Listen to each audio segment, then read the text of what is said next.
அனைவருக்கும் வணக்கம். நம்மோடு பல அரசியல் விஷயங்களை பேசுவதற்கு மூத்த பத்திரிகையாளர் doctor RK. Radhakrishnan sir. Sir வணக்கம் சார். வணக்கம் விஷ்ணு. சார், பிரச்சார களத்துல ராகுல் காந்தியையும் அவங்க சகோதரியான பிரியங்கா காந்தியையும் மோடி புகழ்ந்து தள்ளுறாரு. அவ்வளவு தூரம் இதுவரைக்கும் ராகுலையும் பிரியங்காவையும் அவர் பேசினதே கிடையாது. சமீபத்திய இந்த ராகுல் பிரியங்கா மீதான பாசத்திற்கான காரணம் என்ன சார்? ஐயோ இல்ல, முக்கியமா இப்ப இவங்க ரெண்டு பேரும் தான் காங்கிரஸை பொறுத்தவரை முக்கியமான பிரச்சார பீரங்கிகளாக இருக்கிறார்கள். அதுலயும் குறிப்பா பிரியங்கானுடைய அந்த எமோஷனல் அப்பீல்ஸ் பல இடத்துல ஒர்க் அவுட் ஆக மாதிரி தான் இருக்கிறது. அப்ப அவங்களையும் அட்டாக் பண்ண வேண்டிய ஒரு சூழ்நிலை வருகிறது. ராகுல் காந்தியை பொறுத்தவரை ராகுல் காந்தி 2-3 இஷ்யூஸ்ல ரொம்ப சீரியஸா எடுத்துட்டு போறாரு. நேற்றைய தினம் அந்த அக்னிவீர் இஷ்யூல பேசியிருக்காரு. இந்த அக்னிவீர் இஷ்யூ ஏன் பேச வேண்டியதா இருக்குதுன்னு பாத்தீங்கன்னா, மகாராஷ்டிரால இருக்கின்ற ஒரு பகுதி இப்ப தேர்தலுக்கு இப்போ விதர்பா ஏரியா தேர்தலுக்கு போறது, அதே மாதிரி வடக்கில் இருக்கின்ற பல பகுதிகளில் தேர்தலுக்கு போறது. அப்ப அந்த ஏரியால எல்லாம் அது முக்கியமான விஷயமா இருக்கிறது. ஏனென்றால் அந்த கிராமங்கள்ல இருந்து அங்க இருக்கின்ற நகரங்கள்ல இருந்து எல்லாம் பலரும் இப்போ ஆர்மியில சேர்றாங்க. குறிப்பாக பாத்தீங்கன்னா இப்போ அந்த என்டையர் பெல்ட்ல எடுத்து பாத்தீங்கன்னா ஹரியானா, ஹிமாச்சல், பஞ்சாப், இந்த பக்கம் உத்தரப்பிரதேஷ், பீகார்ல எல்லாம் ஒரு தொழில் இல்லை என்றால் வேலை என்று வேலை வாய்ப்புன்னு பாத்தீங்கன்னா அவங்க ஆர்மி தான் பாக்குறாங்க. Army, navy, air force. ஆனா அதுல இப்போ நாமளே பார்த்திருப்போம், சென்னையில இருக்கிற இந்த கோஸ்ட் கார்டினுடைய அந்த ஹெட் குவார்டர்ஸோட பாத்தீங்கன்னா முக்காவாசி ஆளுங்க வட இந்தியர்காரர்ல தான் இருப்பாங்க.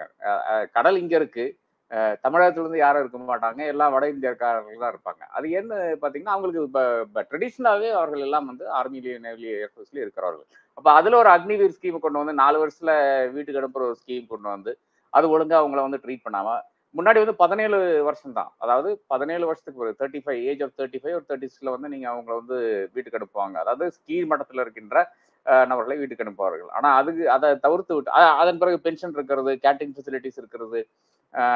இப்ப பலர்கிட்ட கேட்டாங்க, இடங்கள்ல வேலைக்கான முன்னுரிமை இருக்கிறது.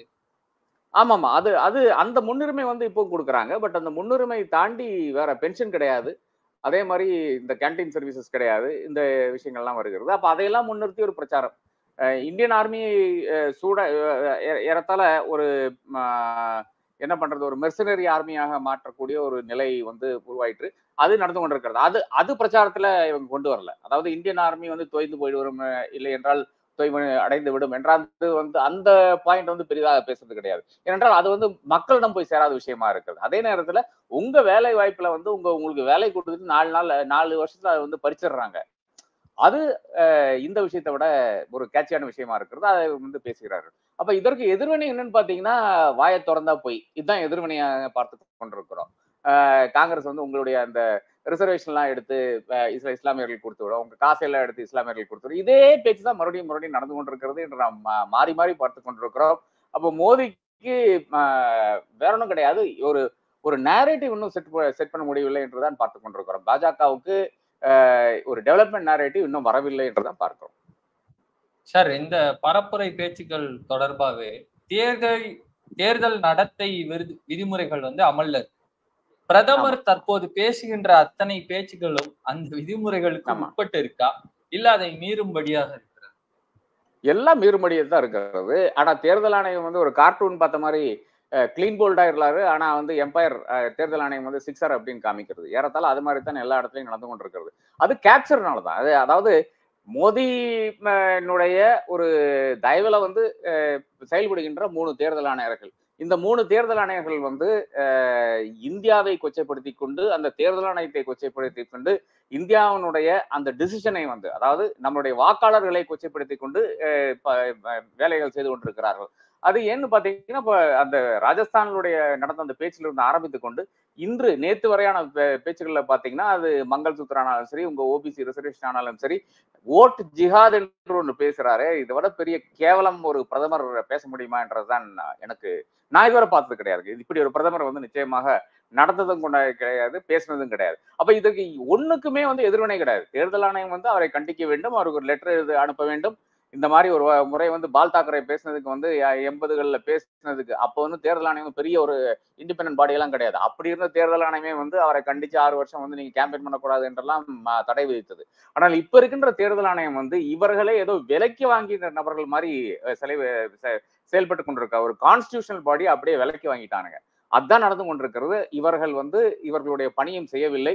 இவர்கள் வந்து ஒரு என்னை பொறுத்தளவுல இவர்கள் ஏதோ எனக்கு இந்த வேலையை கொடுத்திருக்காங்க, இந்த வேலைக்கு வந்து சம்பளம் வருகிறது, இந்த கூலிக்காக நான் என்ன பண்ண வேண்டும் என்றால் என்னுடைய எஜமானனுக்கு வந்து நான் வந்து விசுவாசமா இருக்க வேண்டும் என்ற அடிப்படையில் வந்து நரேந்திர மோடிக்கு விசுவாசமா இருக்கிறாரே தவிர இந்திய மக்களுக்கு விசுவாசமாக இல்லை என்ற ஒரு மாபெரும் பிரச்சனையை வந்து நான் இப்ப சந்தித்துக் கொண்டிருக்கிறோம்.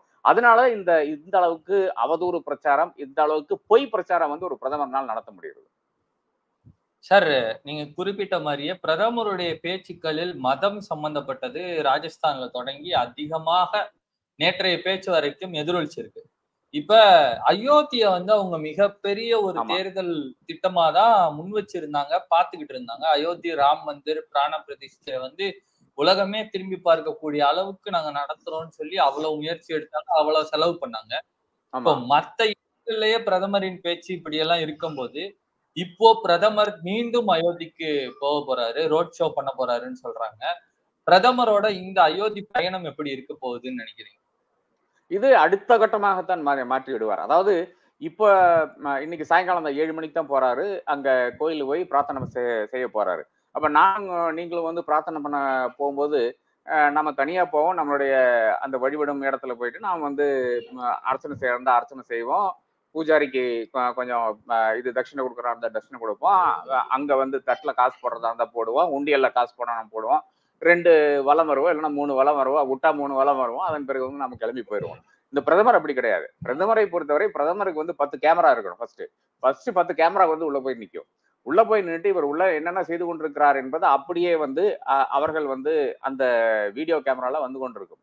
அந்த வீடியோ கேமராவை என்ன பண்ணுவாங்கன்னு பாத்தீங்கன்னா, அந்த ஃபீடு வந்து பத்திரிகை, அதாவது இவருடைய கோதி மீடியா இருக்கு இல்லையா, அந்த இந்தியா டுடே, CNN நியூஸ் 18, இப்ப பேட்டி எடுத்தாங்கல்ல TV9, இவர்கள் எல்லாம் வந்து இந்தியாவில் இருக்கின்ற அத்துணை ஊடகங்களும் வந்து அது வந்து லைவ்ல காமிச்சு கொண்டிருக்கும். அப்ப 7 மணில இருந்து ஆரம்பிச்சு ஒரு பிரதமர் வந்து வழிபடுவதை வந்து தன்னுடைய அந்த பர்சனல் பிலீஃப் வந்து நேரு காலத்துல இருந்து நாம் பேசிக் கொண்டிருக்கிறோம். உங்களுடைய மதம் என்பது உங்களுடைய பர்சனல் விஷயம். இது வந்து நீங்க வந்து பொது வழியில் கொண்டு வர வேண்டிய அவசியம் இல்லை என்று நேருவிலிருந்து ஆரம்பித்து அனைவரும் கூறியிருக்கிறார்கள். அவர்கள் அப்படித்தான் நடந்து கொண்டும் இருக்கிறார்கள். அப்படி நடந்த ஒரு காலம் இருந்து இன்னைக்கு வந்து ஒரு கேமராவோட போய் நின்று லைவ்ல வந்து பிரதமர் வந்து அவர் பிரார்த்திப்பதை, அவர் வந்து வழிபடுவதை வந்து உலகமே காண வேண்டும் என்ற ஒரு அளவில் வந்து இது ஒரு தேர்தல் யுக்தியாக ராம்லலாவை மாற்றி இருக்கிறார். இப்ப ராம்லலா யாருன்னு பாத்தீங்கன்னா மோடிக்கு ஓட்டு பிடிக்கக்கூடிய ஒரு கருவியாக மாறி இருக்கிற ஒரு சூழ்நிலையை நாம் பார்த்து கொண்டிருக்கிறோம். அது அந்த அவலம் இன்னைக்கு மறுபடியும் அரங்கேறும். அதன் பிறகு ஒரு ரோட் ஷோ நடக்கும். அந்த ரோட் ஷோ கடைசியில ஒரு பப்ளிக் மீட்டிங் இருக்கும் என்று நினைக்கிறேன். அந்த பப்ளிக் மீட்டிங்ல இதுவரை பேசாத விஷயங்கள், இதுவரை பேசாத அருவருப்புத்தக்க பேச்சுக்கள் வந்து நிச்சயமாக அரங்கேறும். இன்னைக்கு இல்லைன்னா நாளைக்கு அரங்கேறும் என்ற அந்த இடத்துல இருந்தா நான் பேசுகிறேன். இந்த அளவுக்கு பிரதமருடைய பேச்சுக்கள் இருந்தது. இப்ப என்ன இந்த அயோத்திக்கு போக வேண்டிய விஷயம் என்னன்னு பாத்தீங்கன்னா வேற ஒன்றும் இல்லை. அயோத்தி இன்னும் டேக் ஆஃப் ஆக மாட்டேங்குது. இந்த ராமரை வந்து நான் தான் கொண்டு வந்து உட்கார வச்சேன், பாபர் மசூதியை இடித்து கொண்டு அந்த இடத்துல வந்து ராமரை அந்த கோயில் கட்டினது நான் தான், அந்த ராமரை கொண்டு வந்து உட்கார வச்சு நான் தான் என்பது ஜனவரியில பெரிய ஒரு மக்களிடையே ஒரு பெரிய வரவேற்பு இருந்தது. அந்த வரவேற்பு என்ன ஆச்சுன்னு பாத்தீங்கன்னா திடீர்னு அப்படியே டிசிபேட் ஆயிடுச்சு. இந்த ராமர் கோயிலே ஜெயிச்சிடலாம் என்று நினைத்தார்கள். இந்த 2024 தேர்தலே வந்து ராமரை நம்பித்தான் இவங்க வந்து களமிறங்கினார்கள். ஆனா என்ன ஆச்சுன்னு பாத்தீங்கன்னா ராமர் டப்புன்னு கை விட்டாரு. ராமர் கை விட்டாரோ இல்லையோ மக்கள் கை விட்டாங்க. ஏன்னா ஆமாங்க கோயில் கட்டாங்க, அதனால என்ன அப்படின்னு கேக்குறாங்க. என்ன ஒரு கோயில் தானே கட்டினீங்க என்ற அளவுக்கு வந்து ஒரு பீகாரியும் ஒரு உத்தரப்பிரதேஷ்காரனும் ஒரு சத்தீஸ்கர்காரனும் பேசுற அந்த ஒரு சூழ்நிலை வந்து இன்னைக்கு உருவாயிற்று. அது எப்படி உருவாயிட்டுன்னு பாத்தீங்கன்னா மக்கள் ஓரளவுக்கு மாறி இருக்கிறார்கள். அந்த மனநிலையிலிருந்து தான் பார்க்க வேண்டும் என்று நான் கருதுகிறேன். அப்ப அதை மறுபடியும் வந்து எப்படியாச்சும் ஃபிளாக் பண்ண வேண்டும். அது எப்படியாச்சும் அது இதுக்குதான் ஒரு புத்துயிர் கொடுக்க வேண்டும். இது வந்து டேக் ஆஃப் ஆகலைன்னா நிச்சயமாக நம்மளுடைய அந்த பிரச்சாரமே உட்கார்ந்து விடும் என்ற அந்த அடிப்படையில் வந்து ஒரு பிரச்சார யுக்தியாக இன்னைக்கு வந்து மறுபடியும் ஒரு அட்டெம்ப்ட் எடுக்கிறார்கள் என்றுதான் பார்க்கிறேன் நான் இந்த மோடியினுடைய ரோட் ஷோவை. அதாவது சார் 10 வருஷம் ஆட்சியில இருந்திருக்காங்க. நம்ம யார் ஆட்சியில இருந்தாலுமே அவங்களுக்கு ஃபர்ஸ்ட் ஒரு 2 to 3 years வந்து ஹனிமூன் பீரியட் அப்படின்னு சொல்லிட்டு விமர்சனங்களை ரொம்ப கம்மியா வைக்கிறதும், அதுக்கப்புறமா வந்து அவங்களுக்கான விமர்சனங்களை கடுமையா வைக்கிறதுமா இருக்கும். அது எந்த ஒரு ஆட்சிக்குமே பொருந்தும் இந்தியாவை பொறுத்த வரைக்கும். அப்ப மோடியோட இந்த பிஜேபி ஆட்சி வந்து மத்தியில கிட்டத்தட்ட 10 ஆண்டுகள் முழுமையா வந்து நிறைவு செய்ய போறாங்க. இப்போ இவங்களோட ஹனிமீன் பீரியட கழிச்சிட்டாலே வந்து ஒரு 8 வருஷத்துக்கு மேல சாலிடா இருக்கு. அதோட ஆன்டி இன்கம்பன்சி, விலைவாசி உயர்வு, பெட்ரோல் டீசல், கேஸ் எரிவாயு உயர்வு, வேலைவாய்ப்பின்மை, விவசாயிகள் போராட்டம், ஆளுகின்ற முதலமைச்சர்கள் கைது அப்படின்னு சொல்லி ஒவ்வொரு ஏரியால இருந்தும் ஸ்பெசிபிக்கா பர்டிகுலரா பல்வேறு இஷ்யூஸ் வந்து பெரிய பட்டியல்ல இருக்கு. இந்த ஒட்டுமொத்த ஆன்டி இன்கம்பன்சியையும் அயோத்தியில ஓவர் டேக் பண்ண முடியும்னு நினைக்கிறாரா பிரதமர்? அதான் ஐடியாவே அதானுங்க. ஐடியாவே வந்து எப்படியாச்சும் நாம் வந்து ராமரை யூஸ் பண்ணிட்டு நாம் வந்து இந்த தேர்தல் வந்து எப்படியோ ஜெயிச்சு வரணும். அதுதான். அதை தாண்டி ஒரு அஜெண்டாவே கிடையாது. இப்போ வந்து தெலுங்கானாக்கு வரப்போறாரு. இந்த வாரம் வந்து 2 இடத்துல வந்து பிரதமரனுடைய பரப்புரை இருக்கிறது. அப்ப தெலுங்கானால என்ன செஞ்சீங்கன்னு கேட்டா 1, 2, 3, 4, 5, 6, 7, 8 8 விஷயங்கள் வந்து ஒரு விளம்பரத்துல வந்து நான் இன்னைக்கு ஹைதராபாத்ல இருக்கேன். அதனாலதான் பேசிக் கொண்டிருக்கிறேன். 8 விஷயங்கள் வந்து அவங்க வந்து சொல்றாங்க. அந்த 8 விஷயங்கள்ல வந்து ஒரு விஷயம் என்னன்னு பாத்தீங்கன்னா, கோவிடுக்கு இது கொடுத்தோம், வேக்சின் கொடுத்தோம், அது ஃப்ரீயா கொடுத்தோம் அப்படின்ற ஒரு இது சொல்றாங்க. வேக்சினுக்கு வேக்சின் ஃப்ரீயா கொடுக்கறது 1947 இருந்து காசே இல்லாத டைம்ல வேக்சின் கொடுத்த விஷயம் இருக்குன்னு சார். கொடுத்த வேக்சின்ல சைடு எஃபெக்ட்னு அத்தனை பேர் பதறிக்கிட்டு இருக்கோம் சார். வேக்சினை போட்டுட்டு அந்த வேக்சினோட சைடு எஃபெக்ட் இருக்குன்னு ஒரு சைடு பிரஸ் ரிலீஸா அபிஷியலா வருது. இன்னொரு பக்கம் இந்த வேக்சினை போட்டா சைடு எஃபெக்ட் இல்லைன்னு வேற வருது.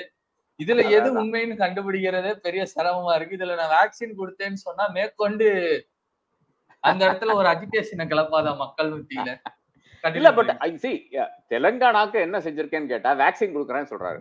இது வந்து வேக்சின் வந்து 1947 இருந்து பல வேக்சின்கள் வந்து டிப்தீரியா, இந்த ஊப்பிங் காஃப், இதுக்காக காலரா எல்லாத்துக்குமே வந்து வேக்சின் வந்து இந்தியால ஃப்ரீயா தான் போட்டுட்டு இருந்தாரு.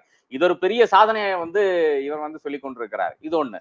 2வது நரசிம்மராவுக்கு பாரத் ரத்னா கொடுத்தோம் அப்படின்னு சொல்லிட்டு அது ஒரு பெரிய அச்சீவ்மெண்ட் ஆகும். நரசிம்மராவுக்கு பாரத் ரத்னா கொடுத்தது வந்து தெலுங்கானாவுடைய ஒரு அச்சீவ்மெண்ட் பட்டியலில் வந்து இவங்க வந்து நுழைச்சு விட்டாங்க. அப்புறம் 4 ட்ரெயின் விட்டுருக்கேன். எது வந்தே பாரத் வண்டி 4 வண்டி விட்டுருக்கேன். 40 ரயில்வே ஸ்டேஷன் வந்து மாடர்னைஸ் பண்ணியிருக்கேன். அப்போ ஒரு சொல்றதுக்கு ஒண்ணுமே கிடையாது. நீங்க குறிப்பிட்ட இப்ப எதுக்கு ராமரை பிடிச்சி தொங்கிட்டு இருக்கான்னு பாத்தீங்கன்னா வேற ஒன்றும் கிடையாது. எந்த ஊருக்கு போனாலும் சொல்றதுக்கு விஷயமே கிடையாது. அதனால டெவலப்மெண்ட் அஜெண்டான்னு பாத்தீங்கன்னா பிக் ஜீரோ. அந்த ஜீரோ இருக்கிறதுனால இதுதான் தேவைப்படுது. என்ன தேவைப்படுது? ராமர் தேவைப்படுகிறார், இல்லை என்றால் கிருஷ்ணர் தேவைப்படுகிறார். மதுரால போனா கிருஷ்ணர் தேவைப்படுகிறார். வாரணாசியில போனா அடுத்து கியான்வாபி மாஸ்க் வந்து அடுத்து இடிக்கணும்னு ஆரம்பிப்பாங்க. இப்போ வந்து ஏற்கனவே ஒரு ஜட்ஜ் அங்க இருக்கின்ற மாஜிஸ்ட்ரேட் என்ன பண்றான்னு பாத்தீங்கன்னா, நீங்க அந்த கீழே இருக்கிற இடத்துல போய் நீங்க வந்து பிரதிஷ்டை பண்ணி பூஜை பண்ணலான்னு ஒரு ஆர்டர் கொடுத்துட்டு அவர் ரிட்டையர் ஆன அடுத்த நாளே வந்து அவருக்கு வந்து யூபி அரசாங்கம் ஒரு வேலையை போட்டு கொடுத்துருது. சோ எல்லாம் பார்த்து கொண்டுதான் இருக்கிறோம். ஒரு ஜட்ஜ் ஒரு உத்தரவு கொடுக்குறாரு, அதன் பிறகு வந்து எம்பி ஆயிடுறாராமா. இன்னொரு ஜட்ஜ் ஒரு உத்தரவு, இந்த மேஜிஸ்ட்ரேட் ஒரு உத்தரவு கொடுக்குறாரு, ரிட்டையர் ஆனோம்னா அடுத்த ஒரு வேலையை வந்து யூபி அரசாங்கம் வந்து கொடுத்துருதாமா. அப்ப இந்த ஒத்தாசை செய்துதான் அரசியல்வாதிகள் வந்து அதிகாரிகளை வைத்துக்கொண்டு மதத்தை முன்னிறுத்தி கொண்டு ஒரு தேர்தலை வந்து இன்றைக்கு சந்தித்துக் கொண்டிருக்கிறார்கள். அதனுடைய நீட்சியாக மறுபடியும் இந்த அயோத்தியானாலும் சரி இந்த விஷயங்கள் எல்லாம் நடந்து கொண்டே இருக்கும் என்று நாம் இன்னும் மோசமாக நடக்கும் என்று நாம் பார்ப்போம்.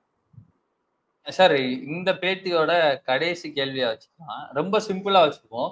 ஒரு பெரும்பான்மை சமூகம் வந்து பிஜேபி சொல்லக்கூடிய அந்த ஹிந்துசம் அப்படிங்கிற கேட்டகரிக்கு கீழே தான் வருது. அவங்க நம்பிக்கைகளை, அவங்க வழிபாட்டு முறைகளை அவங்கள என்ஹான்ஸ் பண்றோம், அவங்க வாழ்க்கையை நாங்க மேம்படுத்துறோம் அப்படின்னு சொல்லிட்டு இருக்காங்க. இது ஒரு சைடு இருக்கு. அதே நேரத்துல ஆல்டர்னேட்டிவா பார்க்கும்போது 10 வருஷத்துல நீங்க சொல்ற மாதிரி வளர்ச்சி அப்படின்ற இடத்துல பிஜேபி பட்டியல் போடுறதுக்கு ஆன விஷயங்கள் ரொம்ப கம்மியா இருக்கு அப்படின்னு இருக்கு. இதை தாண்டி 3வதா பொது புத்தியில ஜெனரல் ஒப்பீனியன்ல ஒரு விஷயம் சொல்றாங்க. சவுத்துல வந்து மக்கள் ரொம்ப தெளிவா இருக்காங்க, அதனால சவுத் வந்து அதை யோசிச்சு ஓட்டு போடுது. ஆனா நார்த் அப்படி கிடையாது. நார்த்ல வந்து பிஜேபிக்கு தான் ஃபுல் சப்போர்ட் இருக்கு. எங்க திரும்பினாலும் மோடி வேவ் தான் அடிக்குது. திசைக்கு ஒரு பக்கம் மோடியோட மாஸ்கோட தான் அவங்க தெரியுறாங்க. அதனால நார்த்ல மோடியை அசைச்சு கூட பார்க்க முடியாது அப்படின்னு எல்லாம் சொல்லிட்டு இருக்காங்க. அப்ப இந்த 3 விஷயத்தை கனெக்ட் பண்ணும்போது ஒரு பெரும்பான்மை சமூகத்தை பிரதிபலிக்கின்ற ஒரு கட்சி பாஜக அப்படி ஒரு கட்சின்னு தாங்களே அனௌன்ஸ் பண்ணிக்கிறாங்க. இன்னொரு சைடு 10 வருஷம் ஆட்சியில இருந்திருக்கோம், நாங்க டிஜிட்டல் இந்தியா கொண்டு வந்திருக்கிறோம், நாங்க பல்வேறு சாதனைகளை வச்சிருக்கோம்னு அவங்க மோடி கேரண்டின்னு ஒரு பட்டியல் வச்சிருக்காங்க. அந்த சாதனைகள் ஒரு பக்கம். மூணாவதா வட இந்தியால மோடிக்கான ஆதரவு பெரும்பான்மையா இருக்கு. தென்னிந்தியா எங்களை கைவிட்டாலும் வட இந்தியா எங்களை கைவிடாது அப்படிங்கிற ஒரு அதீத நம்பிக்கை ஒண்ணு இருக்கு. இது மூணையும் வச்சு பார்க்கும்போது மோடிக்கான வாய்ப்பு எப்படி இருக்குன்னு பாக்குறீங்க? இல்ல அப்படி ஒரு நீங்க குறிப்பிடுறதெல்லாம் உண்மையா இருந்தால், அதாவது மோடி கேரண்டி கிரவுண்ட்ல ஒர்க் ஆகுது, மெஜாரிட்டி கம்யூனிட்டி வந்து இவர் வர வேண்டும் என்று விரும்புகிறது, இவருக்கு அமோகமான வரவேற்பு இருக்குன்னா, நீங்க இப்படி எலெக்ஷன் கமிஷனை கேப்சர் பண்ண வேண்டிய அவசியம் கிடையாது. நீங்க இந்த மேஜிஸ்ட்ரேட்ல இருந்து ஆரம்பிச்சு கொகோய் வரையான ஆளுகளுக்கு வந்து என்ன கைமாற்றாக நீங்க வந்து எம்பி சீட்ல இருந்து பதவிகள் கொடுக்க வேண்டிய அவசியமே கிடையாது. நீங்க வந்து தாராளமாக நின்று ஜெயித்து மறுபடியும் ஆட்சிக்கு வரலாம். அதுல மாற்றுக்கிறதே கிடையாது. அப்படி கிடையாது. அப்போ நாம வந்து குறுக்கு வழியில சென்றுதான் இந்த இந்த எலெக்ஷனை வந்து ஒரு மோசடி மூலியமாக நாம் வந்து எடுத்துக்க வேண்டும் என்ற அந்த அடிப்படையில் தான் இப்ப வந்து தேர்தல் ஆணையத்தினுடைய அடுத்த அனைத்து விஷயங்களும் நாம் பார்த்து கொண்டிருக்கிறோம். அதே மாதிரி தான் எல்லா இடத்துலையும் இப்ப அரவிந்த் கெஜ்ரிவால் என்ற ஒரு முதலமைச்சரை இன்னைக்கு வந்து நீங்க சிறையில வைத்துக் கொண்டு ஒரு தேர்தலை சந்திக்கிறீங்கன்னு பாத்தீங்கன்னா, இதோட பெரிய ஒரு அவலம் வந்து இண்டிபெண்டன்ட் இந்தியாவில் நடந்ததே கிடையாது.